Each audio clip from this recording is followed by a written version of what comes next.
Thank you, David. Thank you, everyone, for joining us. To all the instrument techs, we're sorry we can't see you in person, so this is the closest we can get. But we're actually wanting to get your feedback. We want to hear your concerns, but we also want to give you the facts and information of exactly what you will be getting. Unfortunately, there's been a lot of talk out there, a lot of rumours, but we're going to get the facts to you. But also at the same time, we want to make sure that we try and get you the best possible outcome. This EBA has been difficult. It's been one of the most difficult EBAs to negotiate. David and Cameron have worked extremely hard. David is our Assistant Secretary and Cameron Granger, our Industrial Officer. As you probably may be aware, the policy guidelines is 2% last year in relation to wages increases across all union sectors. This year, it's actually dropped down to 1.5%. There's been a lot of policies put around the government to try and limit us in getting you what we believe is not enough money. We believe you're hard workers, you do extremely hard work, you put yourselves under risk, and you deserve a lot more. However, you don't want to hear about what I think. I think it's more important we hear what you think. So what I'm going to do is ask David Eden to give you a quick presentation on what exactly will be happening, but at the same time, I really want to hear your concerns. So please feel free to ask any clarifications. As David said, there's obviously a chat there where you can actually type in your questions, and at the end of the session, we'll take as much questions as possible. This won't be the first and last time that we will talk to you. There'll be a lot more communications coming out your way as well. So over to you, David. Thanks, everybody. See you soon. No worries. Thank you very much, Diana. And yes, we would much prefer to be out there in person talking to you guys, but COVID has driven us all to ground, and it is what it is. So what I'll do is get straight into the PowerPoint presentation. So we've got two PowerPoint presentations that aren't particularly long, but I think they capture everything that needs to be talked about. And what we might do is go straight to slide 2, because there's no one from those employers that we've just roped in here tonight. Okay, so just to give you a bit of an overview, because sometimes as a union, what we do is we talk this language around enterprise bargaining every day, and sometimes our members' eyes glaze over because we're basically speaking a foreign language to them. So to strip it back to what the basics of enterprise bargaining is I like to use the cake analogy, where the modern award is the cake. That's the bare minimum that anyone in Australia can be employed under. And an enterprise bargaining agreement is the icing on the cake. So what happens is that negotiations are a two-way street. So while we're engaging with our members, doing surveys, asking questions, developing logs of claim, and we then eventually serve them on the employer also engages with their employer groups, and they formulate their own log of claim. So whilst we're serving a log of claim on the employers are also serving a log of claim on us. And whilst we're trying to get everything on the cake, including the candles, the employer is always trying to just let you eat cake and that's it. So it's about, to put another way, it's like trying to sell a car. If you're personally selling it, you always whack a little bit of extra cash on. If you've got someone silly enough to come along and pay you full price, well, you've had a bonus, haven't you? If someone comes along and negotiates you down, they eventually buy the car for the real price that you wanted, and they think they've walked away with a bit of a bargain. So it's a bit like that, where we serve an employer with everything we want on the cake, including the candles, and we end up meeting somewhere in the middle. So next, thanks very much, mate. Thank you. So as Diana touched on, as you're aware, because we've been telling you about it for some time, there is a government wages policy of what was 2% per year. There were other pillars within the agreement, and one of the options was to do a rollover agreement for 12 months. So don't do any negotiation at all, just take 2.5%, and we'll see you in 12 months' time. The health professionals took that option, thinking they were going to come back this year and negotiate a really good enterprise bargaining agreement. They've been duped. The new government wages policy is 1.5%. So if I was a health professional, I'd be very, very angry right now, because all they're looking at is a 1.5% wage increase. We took the negotiation option and the government wages policy at 2%, and we looked at where we could maximise or get additional wage uplifts for our members through Pillar 3. Next slide, thanks, mate. Pillar 3 that you hear about, we've been talking about, what is it? That's where we can align our claim to other government initiatives such as the TAFE system, and we knew a lot of our members have no formal qualifications, or those who do want to expand on those qualifications, and as a result they'll be using the TAFE system, and we've been able to negotiate additional wage uplifts and some classification shifts to align and support the government wages policy when it comes to the TAFE system.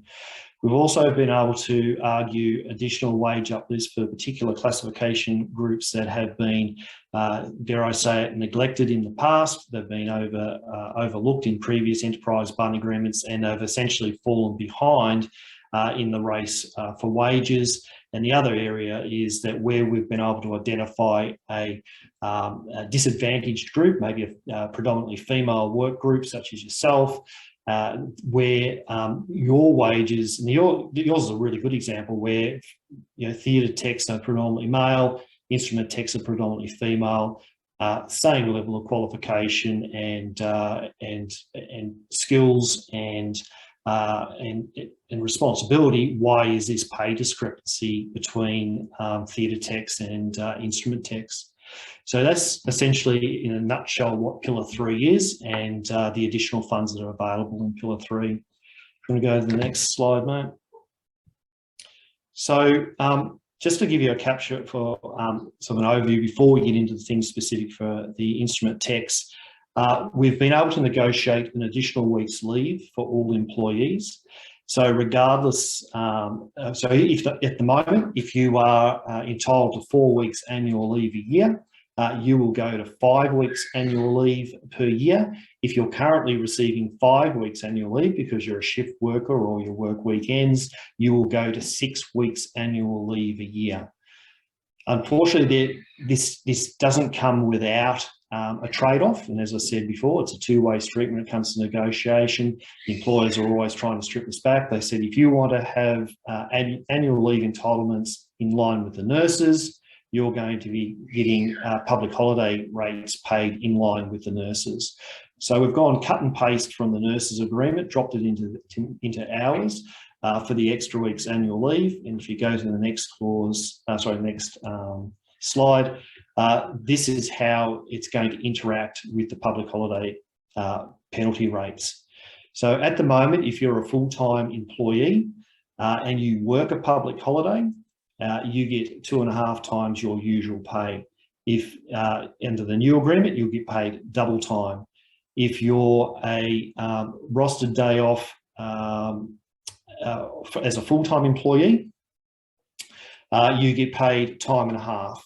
Under the new agreement, it'll be single time. And if you're a rostered day off as a part-time employee and you ordinarily work that day of the week, that is only if you would work that day of the week, and the employers they'll pore over your rosters, and that's why they've got Kronos to make it simpler. They will see whether or not you would ordinarily work, say, the Tuesday, the public holiday falls on in the preceding 6 months. And if you don't, guess what? You don't get any payment for it whatsoever. Under the new agreement, you will get, regardless of whether you ordinarily work that day of the week or not, your usual pay based on your average hours worked as a part-time employee.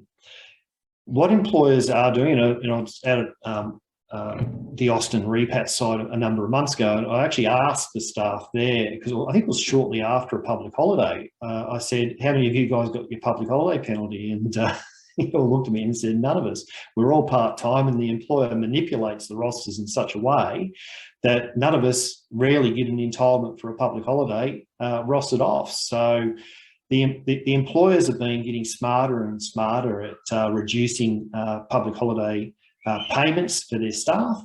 And we think that the trade-off for the reduced percentages for worked or not worked is certainly worth it, because it is an entitlement that's becoming paid less and less across the industry. What the employers will do, if you're a full-time employee, They will give you your days off on Monday, Tuesday, for example. The public holidays on Wednesday. They'll approach you and say, look, it's a public holiday this coming Wednesday. It's going to be pretty quiet. Why don't you have a day off? And you go, okay, no worries. Well, guess what? You get paid single time now anyway, because it's not a roster day off. It's an additional day off. And the employers are doing this more and more often. So the trade-off on the public holiday rates is in line with the nurses. And the nurses have had it for a very long time, and it's also in line with the medical scientists did with their agreement 4 years ago. Next slide, thanks, mate. So, long service leave. We're getting, obviously we've got an ageing workforce, and younger employees are coming in and replacing this ageing workforce, but they're less likely to work for the same employer for 10 years, or in your cases, maybe decades at a time, and long service leave is a bit of a pipe dream for them. They'll never make it there. And what we've managed to negotiate is access to long service leave this year as of 9 years, next year as of 8 years, and the following year as of 7 years. The amounts that you'll get paid for long service leave is based on the State Long Service Leave Act. So under the pre-modern award, which is your entitlement, at the moment, it's 17 weeks, but if you're accessing long service leave at under 10 years, will be based on the State Act, and that's 13 weeks at 10 years. So you'll get pro rata long service leave based on 13 weeks leave, but once you hit 10 years, you will then revert back into the pre-modern award entitlement of 17 weeks long service leave accrual rate. So this is a fantastic opportunity for people who want to access their long service leave early for whatever reason. They might want to travel, they might want to complete studies or whatever, but this will be phased in under the new enterprise bargaining agreement. Next slide. As mentioned before, there's a lot of part-time instrument techs working across the sector. And a lot of employers are employing people just shy of full-time hours. So they might employ them at 37.5 hours instead of 38 hours a week, just to avoid paying people or giving them an ADO once a month. What we've managed to negotiate, that is, any employee that works 37 hours a week or more can request an ADO from their employer, and their employer cannot unreasonably refuse a roster system to provide them with an ADO every single month. So that's a great win also for employers that are trying to undervalue part-time employees, because essentially you're doing 37 hours or you're doing 38 hours work for 37 anyway. So this is a great opportunity for people to increase their hours up to full-time work and accrue an ADO. Next slide, thanks, mate.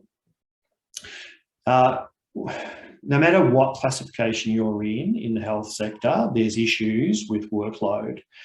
And I think there's a number of factors where employers aren't replacing leave, fully replacing leave, for example, or they're getting bigger hospitals or bigger departments, and they're simply not putting additional staff in to cope with those additional workloads. We've got an ageing workforce as well that isn't coping with that additional workload as well. What we've managed to do in this enterprise bargaining agreement is embed a WorkSafe guidance notes on how to best manage fatigue in the workplace. WorkSafe were incredibly excited when we managed to negotiate this into the enterprise bargaining agreement. This guidance is very, very thorough in the way that an employer must deal with fatigue and fatigue management in the workplace. So have a look, if you guys get a bit of free time, look up fatigue guidance from WorkSafe, have a look through. It's quite detailed. It even goes to the point where you've got night shift workers, have you factored in nap time for them to alleviate fatigue in the workplace. So have a look through it. It forces force the employer to adopt policies around fatigue management within their hospitals.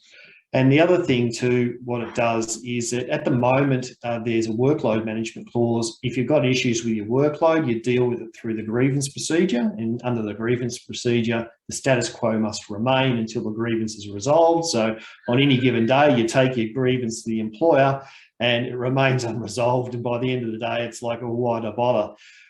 How this clause will also be managed is not just under the grievance procedure, but also under the health and safety clause, where the employer will have to take immediate action to address workload management or fatigue issues within the workplace. Next slide, thanks, mate. If you're an occupational health and safety rep, please let us know if we don't already, because you guys, OH&S reps, do receive additional information from us around OH&S issues and training and all the rest of it. If you aren't an OH&S representative and you do have one in your department, they are entitled to a 5-day basic course and a 1-day refresher every single year. And you also are entitled to a deputy HSR within your environment. In regional Victoria, we recommend Be Safe as the training provider, and in metropolitan areas, we recommend Victorian Trades Hall Council for occupational health and safety training. So if you are a health and safety rep, if you don't have one in your workplace or designated work group, please reach out to our organisers and we'll help you get an occupational health and safety representative for your area. Next slide, thanks, mate. So this concept came from my experience working at St John of God in Ballarat. I was elected as a health and safety rep within my unit, and they discovered I had a bit of a passion for health and safety. I'd been off, done my 5-day basic course, and was making some changes in our work environment to make sure it was nice and safe, and doing auditing and all the rest of it. I was approached by the health and safety manager and asked to come over and do some secondment work in the occupational health and safety department. So he negotiated with my unit manager, and I'd go over and work 1 day a fortnight in the health and safety department at St John of God Hospital, and I'd fill in for him when he was off on leave as well. Now, he was pretty clever because he wasn't just asking me to come over and work with him because he was a good-natured bloke. Actually, he was a good-natured bloke, but it was due to the fact that he actually wasn't from the health industry. He was working as a health and safety manager in a hospital and had no health industry background whatsoever. And we see that right across hospitals in Victoria. So what he wanted me there for really was to pick my brain about, what sort of risks that we have, in those environments, and how do we work through them, and create policies and procedures to protect employees. And I wasn't the only person who was working on a secondment basis in our OH&S department. One of the chefs at that hospital also was working up there on days that I wasn't there, and he was overhauling the policies and procedures for them. And it was a two-way street. Not only was he learning about the health industries and the various departments and writing up some fantastic policies and procedures to protect people, he was showing us how he was managing to do that, which encouraged the chef that was working up there, encouraged her to go on and do her certificate 4 in occupational health and safety. And when he retired, she took on his position as the health and safety manager for that hospital. So we've got someone who's actually got experience working in the hospital as the health and safety manager, which is a fantastic outcome. And I want to see more of our members across Victoria given this opportunity to go and work in the occupational and safety departments, get that experience and share those learnings to help build protections for your immediate work environment, but also give you an opportunity for another avenue for your career path. Next slide, thanks, mate. So none of us getting any younger. Workplace injuries aren't just fractures or cuts or lacerations or bumps. They could be, repeated stress injuries occurred over many, many years or decades of doing the same repetitious job day in, day out. And when you're not able to do, as many, sterilisations as you once were, you get called in by your boss and put on a performance improvement plan. Well, not anymore. So if you've got a workplace injury, or what we refer to as a disability, and it's been identified as part of the investigation as to why your performance isn't up to scratch or isn't up to what it used to be, and it's determined that you're carrying some kind of workplace injury or other injury, then it won't be dealt with under the performance improvement plan clause in the enterprise bargaining agreement. It will be dealt with under the equal opportunity clause in the enterprise bargaining agreement, where the employer will have to look at putting appropriate aids and resources in to keep you employed in that workplace. And that might mean that you can't do all of your job. They might have to bring someone else in addition to you, to do some of the work that you're no longer able to do. Also, actually, I'll get to that in another couple of slides if you want to go to the next one. Every hospital in the state of Victoria, under this current agreement that we negotiated, has a workplace trainer careers advisor. If you don't have, reach out to your organiser and ask why, because they should have been employed over 3 years ago in your workplace, and they have got one job and one job only, and that is to help you and you to advance your career in the health industry. Up until now, the new agreement will give them a couple of extra little jobs to do, not just providing you with career path advice and assistance with training. They will also be involved in where you've had a workplace injury and you're unable to return to your pre-injury work. They'll be involved in retraining and possible redeployment.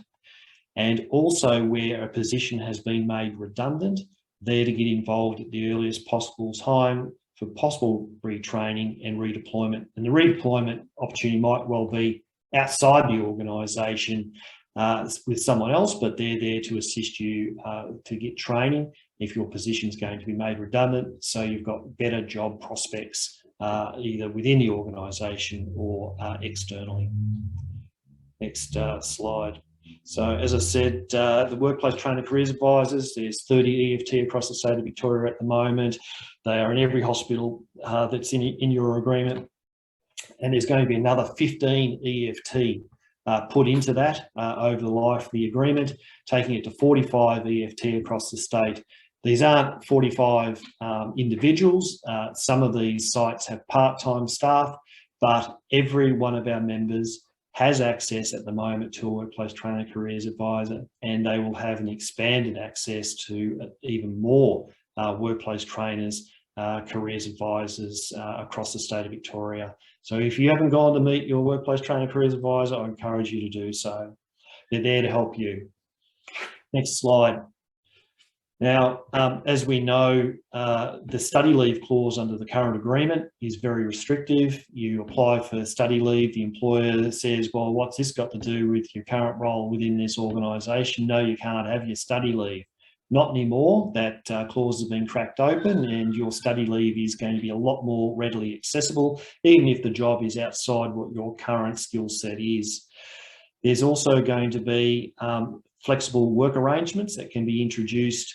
You can approach your employer and say, well, look, I've got a course that runs every afternoon of Wednesday, Thursday every week. I want a flexible work arrangement to enable me to attend those courses. Or it might be that you've got a clinical placement of some kind at the end of your course.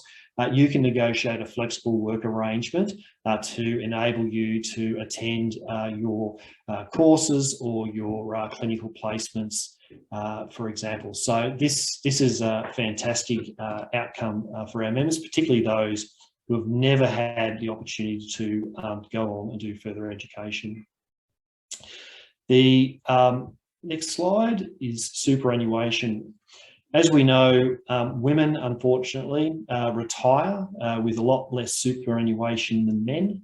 And that's primarily due to not just typically earning less than a man, but you take parental leave. You take 12 months parental leave with every child, and what happens is that impacts on your nest egg at the end of the day, your retirement fund. This enterprise bargaining agreement bases your super contribution for your parental leave time off, paid and unpaid, to a total of 12 months on your previous 12 months earnings. So what will happen is the employer will look at what you'd earned over the previous 12 months, and they'll make contributions every 4 weeks into your super account whilst you're off on parental leave, regardless of whether it's a paid or unpaid component of your superannuation, of your parental leave. That will go a long way to addressing the shortfalls that women face working, and this is pretty sad. So this is a female-dominated workforce, and to see so many of our members retiring with less superannuation than their male counterparts is disgraceful, but this will be addressed, hopefully go a long way to addressing that into the future. Next slide. Now, an industry review panel is going to be established. We've got a situation at the moment where if we have a dispute around a classification and we take it off to the Fair Work Commission, it goes before a commissioner who has no health industry background, and the employers get up and run their arguments, we get up and run our arguments, and depending on what side of the bed they got out of, they'll hand down some kind of decision. It takes forever to get a listing in the Fair Work Commission, and it takes even longer for them to hand down a decision. So what's going to be established is an industry review panel where we can take classification disputes, and that industry review panel will be chaired by an independent person, most likely a retired commissioner who does have a health industry background. There's a couple of them floating around out there, where we can provide evidence to support a reclassification from our member, and the employer will be represented there as well by VHIA, and the panel chair will hand down a decision, and that will make it a much speedier process to resolve classification disputes. It shouldn't take that long to resolve issues around classifications, but unfortunately the Fair Work Commission is what the Fair Work Commission is, and if we can sideline that and get a speedier process, that's what we should do for our members. That's it for the general one. Now what I'll do is go through what you really want to know about, and that is what are the outcomes for the instrument technicians. Welcome instrument techs from across Victoria to your Public Sector Enterprise Bargaining Agreement presentation, take 2. Second slide, thanks Jose. So the current instrument tech classification structure is a 6-grade level, and we're going to move to a 5-grade level. The instrument technician grade 6 technically should only exist in a number of small to medium regional hospitals where instrument technicians hold dual qualifications and are expected to work in both environments, both in theatre as well as in the central sterilising department. I also understand that some hospitals have employed people as instrument technicians grade 6s to avoid their obligations to appoint them as an instrument technician manager. So the new classification structure will be a 5-tier level as opposed to a 6, and we're going to separate out the dual qualified altogether, because essentially they're not an instrument technician holding solely, and they're not a theatre technician holding solely. They have that dual qualification and are working in both roles. Next slide. So thanks, Jose. So I put a theatre technician translation slide in here for your benefit, because it goes to where a mistake occurred. And it was thanks to a highly intelligent member of ours out at Monash that picked up the wage misalignment. And the mistake wasn't actually with the instrument tech rates. In fact, everyone's rates in the back of the agreement that we had negotiated was correct. It was the theatre tech's rates that were actually out of whack with everyone else. The misalignment was caused by the theatre techs at the last minute deciding to collapse the bottom of their structure instead of carving off the top. And their theatre technician grade 1 and 2 now forms the theatre technician grade 1. And what happened there is that the grade 1 current rates in the new agreement will actually move up to the grade 2 rates. So that's where the misalignment took place. However, during my consultations with the instrument techs over many months, I gave a commitment that the instrument techs would align to the theatre tech rates of pay over the life of the agreement. And through a lot of negotiations with the government, we were able to do that over the life of the agreement. Next slide, thanks, mate. The new classification structure is here. So because we've video recorded this and got it on YouTube, you've got the benefit of pushing pause and reading it at greater depth. That I don't need to essentially read it all out. You can pause it and look through it, but there's not a lot of change from the current definition to the new definition. It's essentially a point of time where someone can dip their toe in and see whether or not they like the instrument technician field, and after 3 months there would be an assessment to see whether or not they would like to go on with their studies and become an instrument tech and have a career there, or revert back to their previous position within the organisation.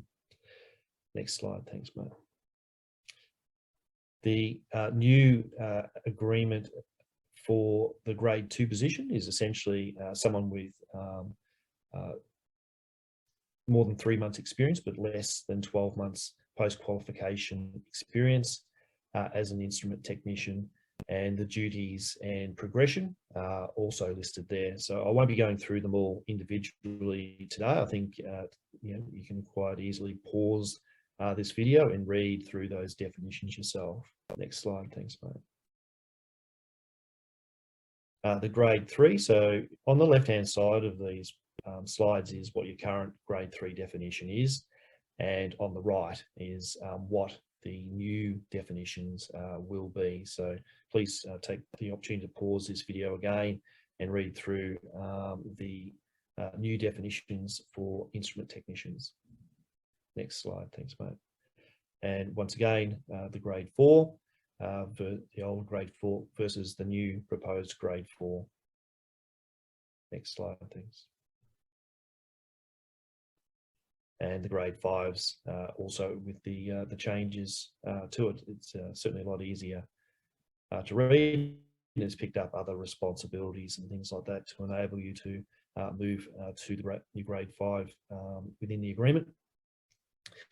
So at the moment, there is a translation document. So whatever your current classification is, you'll directly translate to the new grading system. So if you're currently a grade 3, you'll move to grade 3. If you're currently a grade 4, you'll move straight across to grade 4. If you're currently a grade 6, you'll move directly across to the dual qualified classification rates. And there is no criteria that you have to meet. So the new agreement definitions really will only apply to those who are moving from one level and seeking to move up to the next. So you'd have to meet those criteria, or you're a new instrument technician coming up through the system, and you'd have to meet the new descriptors for the instrument technician structure. So all existing instrument technicians will move, it's just like for like. As I said, if you're a 4 at the moment, you'll move across to 4. If you're 5 at the moment, you'll move across to 5. And there is no qualifying for those. It is an automatic progression, but if you are seeking to move to a higher level, or you're new into the organisation as an instrument technician, you're going to have to meet the new criteria under this classification structure. Next slide, thanks, mate. That's the current grade 6 and where you move to as the dual qualified technician. So as I said, we've carved that off altogether. So the instrument tech classification structure finishes at 5, and there's a newly created classification known as dual qualified technician. Next slide, thanks, mate. Now for what everyone's been waiting for, the wages outcome. So to align instrument technicians with theatre techs over the life of the agreement, the instrument technician grade 1 is looking at a 17.8% increase. The instrument technician grade 2 is looking at 29.4. The instrument technician grade 3 is 23.6%, the grade 4, 21.4%, and the instrument technician grade 5 is 19.9% increase. Now, these are direct increases. So if you are an instrument technician grade 4, for example, at the moment, and you translate directly to the instrument technician grade 4 in the new agreement, your wage increase will be 21.4% over the life of the agreement. However, if you meet the criteria of an instrument technician grade 5, not only will you get the 21.4% increase, you'll also drop down to the new grade 5 rate, and that will be an additional uplift as well. And obviously that goes for all the grades. These are direct. If you do not change grades at all, if you just go across to the new grading system, and I want to point out that no one can go backwards. Your direct translation is your direct translation. So regardless of what your new definitions are in this agreement, it is a direct translation. You cannot go backwards. You can only go forwards depending on whether or not you meet the new definitions to progress up to the new instrument technician levels.